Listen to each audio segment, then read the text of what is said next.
The night had long since fallen over the small roadside diner, the kind of place where chrome and neon lights reflected off the wet asphalt and country music hummed softly through old speakers. For months, the same group of bikers would pull in every Friday night. Leather jackets, loud laughter, the smell of gasoline and rain following them in. And every time, she was there. The quiet waitress with soft eyes and a voice so gentle it barely rose above the jukebox. She never spoke much, never stayed long, and never met their gaze for more than a heartbeat. Most of them didn't even notice her beyond a polite nod, until one stormy night changed everything. It started with something small, a detail so subtle that only one of them caught it, a faint bruise on her wrist, half hidden beneath her sleeve, and a tremor in her hand as she poured the coffee. Suddenly, the noise of laughter felt misplaced. The air grew heavier, questions lingered in the space between their jokes, and for the first time, someone really looked at her, not as a waitress, but as someone carrying a secret too heavy to hide. It was the kind of secret that silences rooms and makes people question the stories they thought they knew. From that night on, everything about the diner felt different. The bikers came, but their eyes followed her every move, searching for clues in the way she walked, the way she spoke, the way she avoided looking anyone in the eye. Rumors started to spread. Some said she was hiding from someone. Others whispered she had a child no one ever saw. The more they wondered, the more the mystery grew, wrapping the place in an unspoken tension that no one dared to break. Then, one evening, just as the sun dipped below the horizon, she didn't show up. No coffee pots clattering, no soft good evening, no quiet presence behind the counter. The owner said she called in sick, but her voice, they said, had sounded strange, almost scared. That night, the bikers stayed longer than usual. They didn't laugh. They didn't drink. They just sat in silence, staring at the door, waiting, as if part of them already knew something was wrong. What they would discover next would shake them to their core, a truth buried beneath months of silence, hidden behind polite smiles and half-finished conversations. Because sometimes, the people we overlook the most are the ones carrying the stories that change everything. The next morning, the bikers rolled up to the diner earlier than usual. The sun had barely risen, painting the road in soft amber light, but the air felt heavier than any of them could explain. Inside, the place was almost empty. The smell of coffee still lingered, but something was missing. Her absence wasn't just noticed. It was felt. The diner without her seemed quieter, duller, like a song missing its melody. For the first time, the men who lived fast, laughed loud, and feared nothing found themselves uneasy over something they couldn't name. One of them, Jack, the oldest of the group, with silver streaks in his beard and a scar that ran down his neck, asked the owner about her. The man hesitated, wiping the counter with the same cloth he'd used for years, before finally sighing. "She's been through a lot," he said softly, "and sometimes, life catches up." Those words hung in the air like smoke. Through the window, the wind picked up, rattling the sign that read, "Open 24 hours," but at that moment, everything felt uncertain. Later that day, the bikers rode out together, but their laughter didn't return. The roar of engines filled the silence between them, yet each man's thoughts wandered back to her fragile smile, the tiredness in her eyes, and the quiet way she carried herself, as if afraid of taking up too much space in the world. It was strange how someone who said so little could leave such a heavy echo behind. That night, rain poured again, just like the night they'd first noticed the bruise. Jack couldn't shake the feeling that something was wrong. When he passed by the small street behind the diner, he saw her car, an old, faded blue sedan, parked crookedly near the back entrance, its headlights still faintly glowing. No one was inside. The door was unlocked, and on the passenger seat lay a small, folded photograph, damp from the rain. He picked it up, and the sight froze him. It was her, younger, smiling, standing beside a man in a police uniform. Behind them, a small child clung to her leg. On the back of the photo, written in trembling ink, were just 3 words: "Please forgive me." Jack drove back to the diner with the photo still in his hand, water dripping from his leather jacket. The others gathered around, and when they saw the picture, none of them spoke. It wasn't the kind of silence that came from confusion. It was the kind that came from fear, from realizing you might be too late to stop something terrible. The photo told a story they didn't understand yet, but it was enough to make them act. The group split up. Some went to the small motel down the highway, where she was rumored to live. Others checked nearby gas stations, asking if anyone had seen her. Everywhere they went, the answers were the same. Quiet woman, kind eyes, always alone. Hours passed, and still nothing. The storm only grew stronger. Thunder cracking like the sky itself was warning them.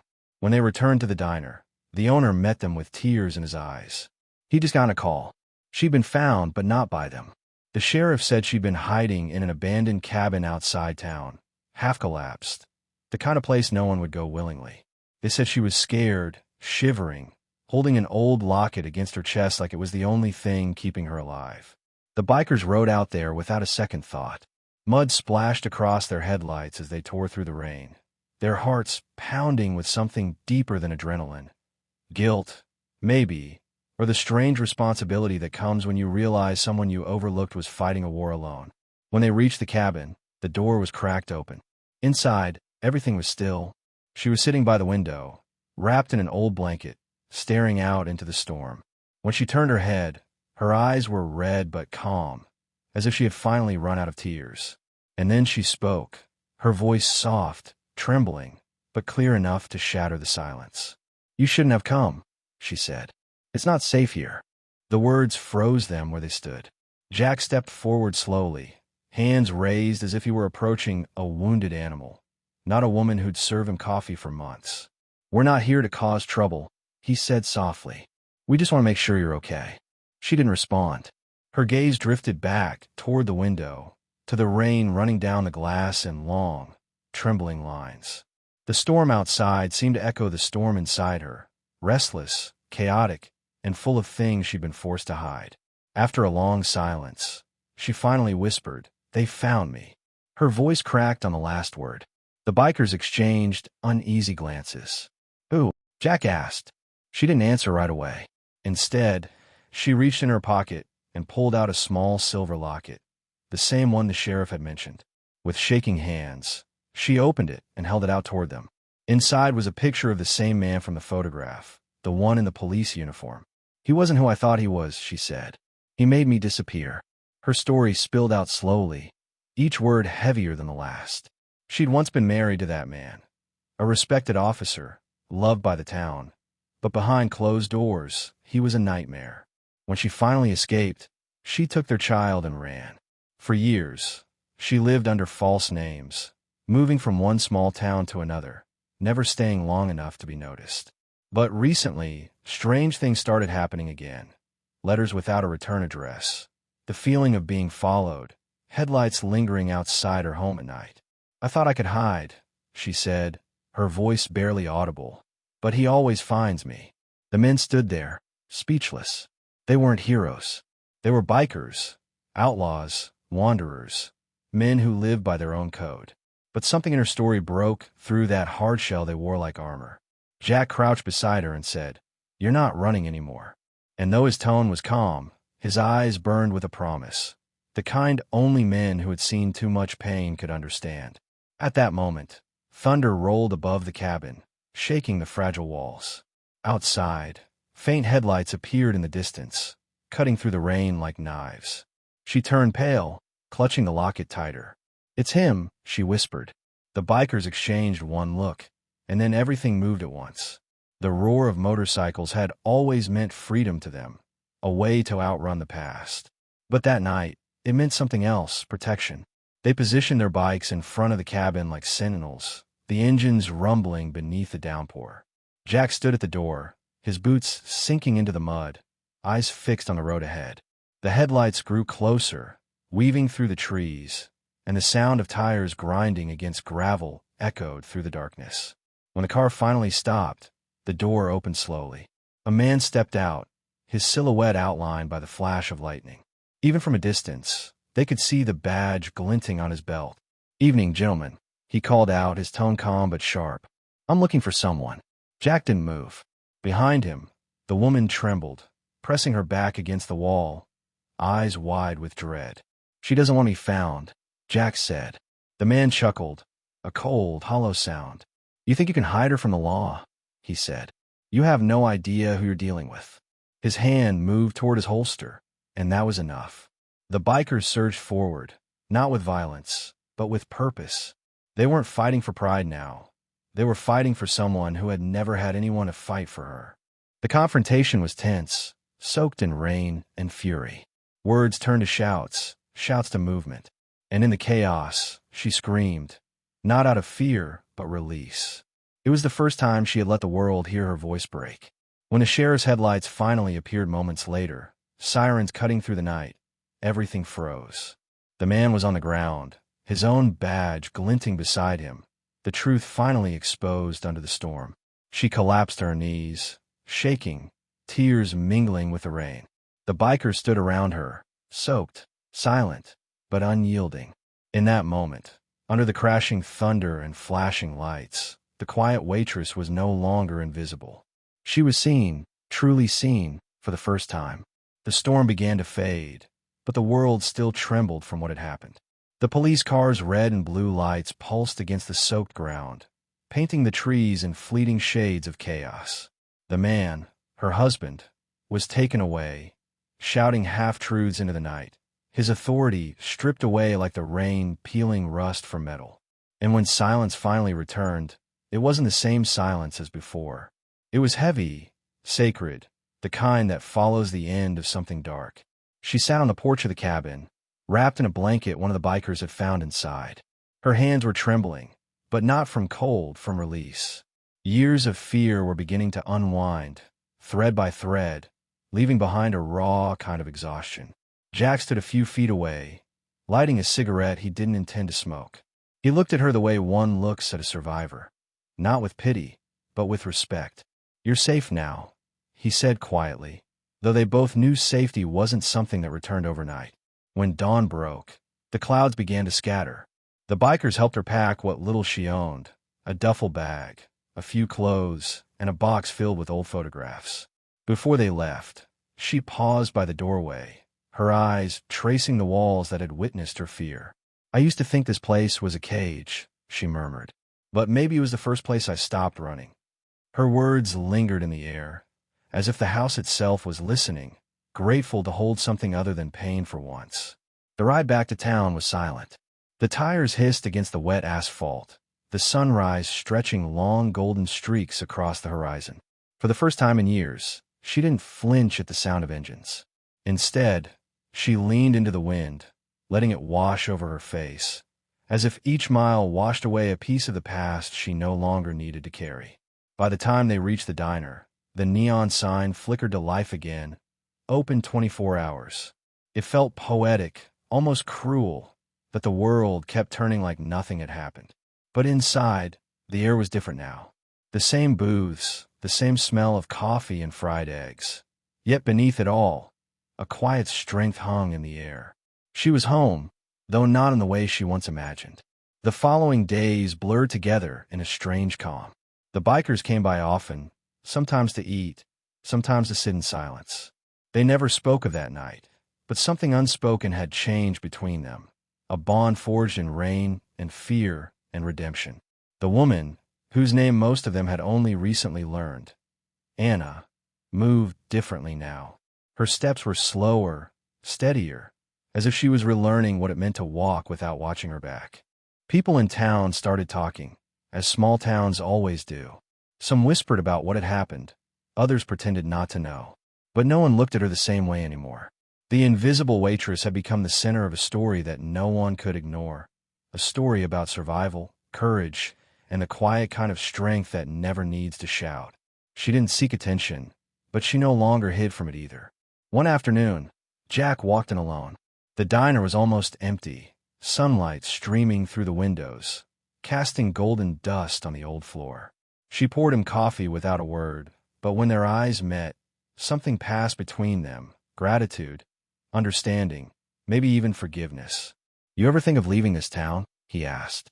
She smiled faintly, that same quiet smile that once seemed so distant, now filled with a different kind of peace.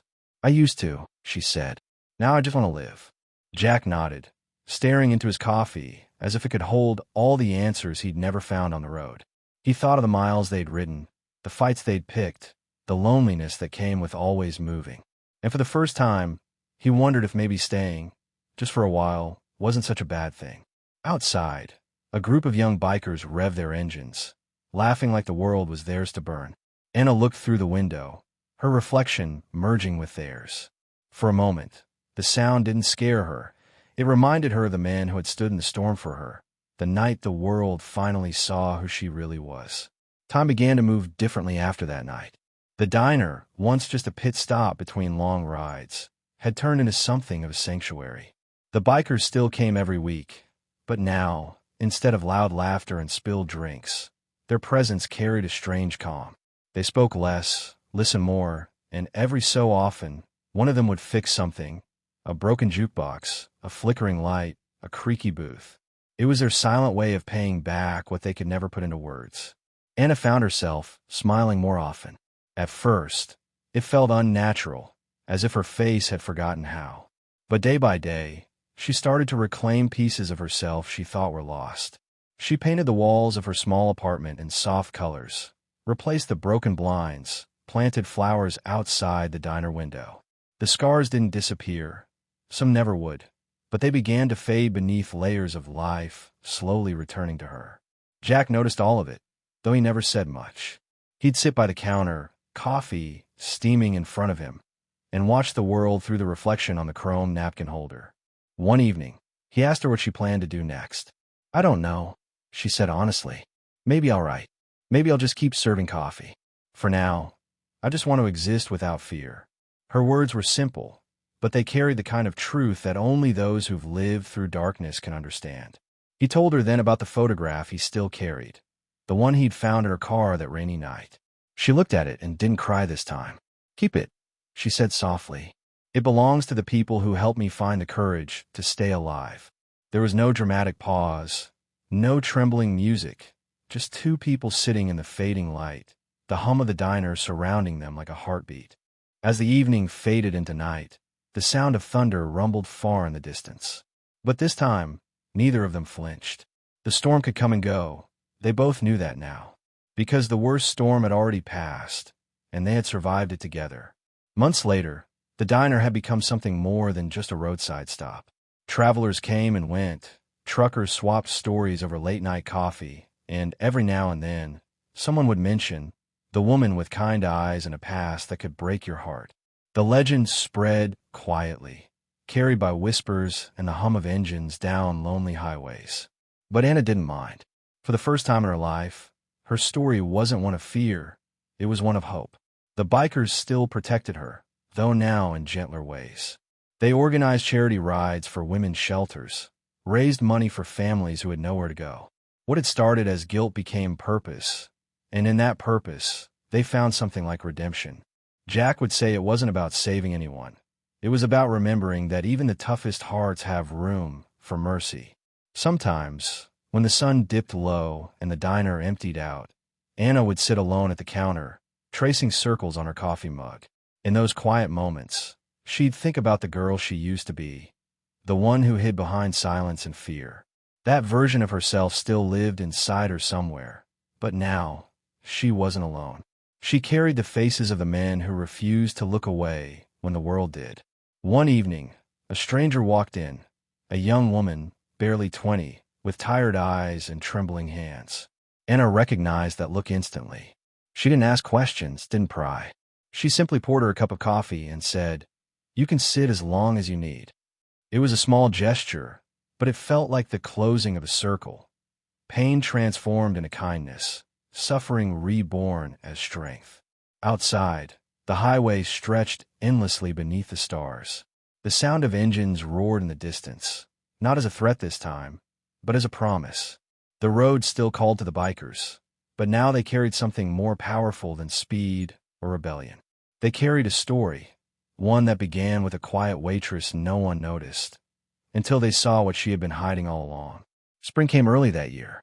The cold winds gave way to the soft hum of life returning, and the diner, once a symbol of loneliness, now thrived with warmth. Flowers bloomed by the windows that Anna had planted herself, fragile, yet defiant, much like her own spirit. The locals noticed a change, too. The place had a different energy now, as if the walls themselves remembered everything that had happened and had chosen to heal alongside her. Jack often came by in the mornings before heading out on long rides. He didn't talk much about that night anymore, and she didn't ask. Between them, silence had become its own kind of language, one that spoke of trust, of shared pain, of gratitude that words could never fully capture. He would sip his coffee while she wiped the counter, and for a few minutes, the world outside didn't matter. One morning, as he was about to leave, Anna handed him a small envelope. Inside was a photograph, a new one. It showed the entire group of bikers sitting outside the diner, smiling awkwardly under the old neon sign. She had written something on the back. "For those who taught me that not all storms come to destroy." Jack didn't say a word. He just nodded, slipped the photo into his jacket, and rode off into the sunrise. Weeks turned into months, and though life moved on, the memory of that night never faded.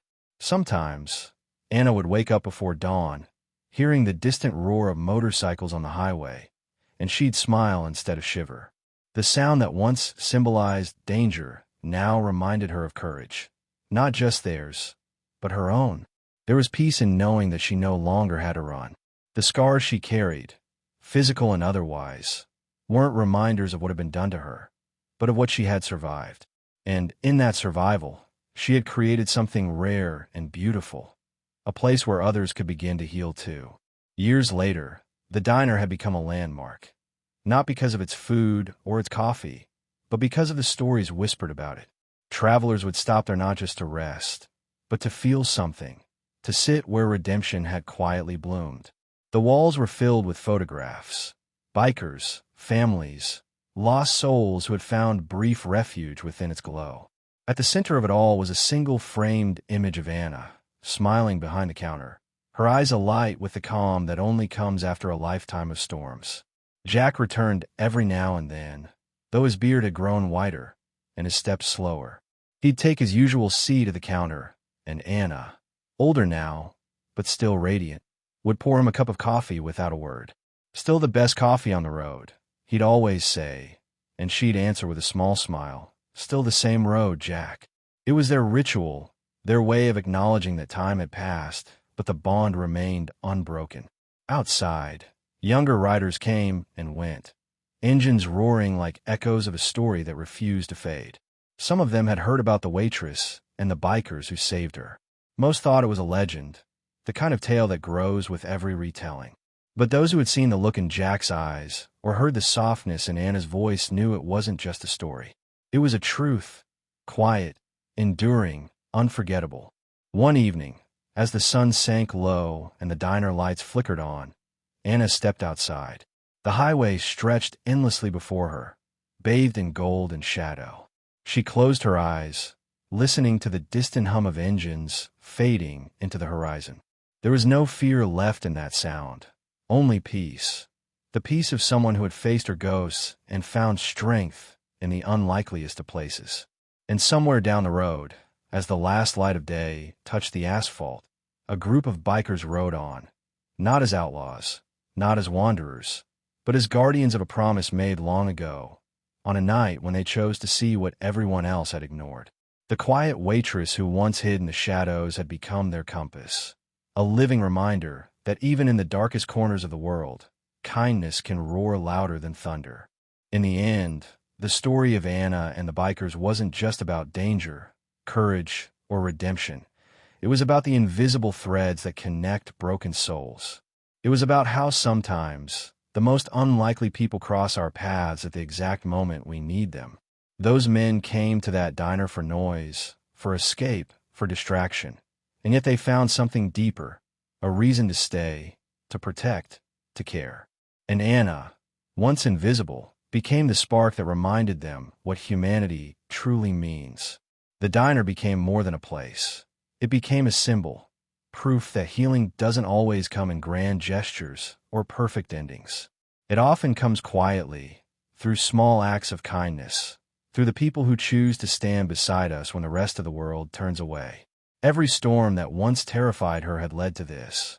A life rebuilt not from fear, but from strength. And through her, those bikers learned that the toughest armor isn't leather or steel, it's compassion. Maybe that's the real message behind it all, that no matter how lost we are, there's always someone who sees us, even when we can't see ourselves. Sometimes, it's the stranger at the counter, the friend we didn't expect, or the hand that reaches out in the dark. And if we're lucky, we find those people before it's too late. Because at the heart of every storm, there's a chance for rebirth, and it often begins with the courage to be seen. As the engines fade into the horizon and the neon sign flickers against the night, we're left with one quiet truth. Life has a strange way of bringing light out of the darkest corners. The waitress who once hid her pain became the heartbeat of a place that reminded everyone who entered it that hope never truly disappears. It just waits to be noticed. And maybe that's why stories like this matter, because they remind us of who we can be when we choose to care. If this story moved you, if it made you think about the people we often overlook, take a moment to share your thoughts below. Subscribe to the channel to keep discovering stories that touch the soul and reveal the quiet strength hidden within us all. And remember, sometimes the smallest act of kindness can change a life forever.